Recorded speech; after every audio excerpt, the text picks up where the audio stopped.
ఇది మన గ్రహం యొక్క ఉజ్జాయింపు పరిమాణంతో దాని అపారమైన ద్రవ్యరాశిని ఉంచుతుంది. ఇది జరిగినప్పుడు అది తెల్ల మరగుజ్జుగా మారుతుంది. సూర్యుని లోపల ఉష్ణోగ్రత 15 మిలియన్ డిగ్రీల సెల్సియస్కు చేరుకుంటుంది. హైడ్రోజన్ హీలియంగా మారినప్పుడు న్యూక్లియర్ ఫ్యూజన్ ద్వారా సూర్యుని కోర్ వద్ద శక్తి ఉత్పత్తి అవుతుంది. వేడి వస్తువులు విస్తరిస్తాయి.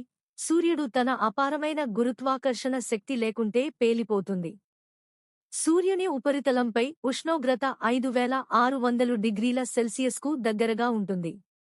సూర్యుని నుండి కాంతి భూమికి చేరుకోవడానికి 8 నిమిషాలు పడుతుంది.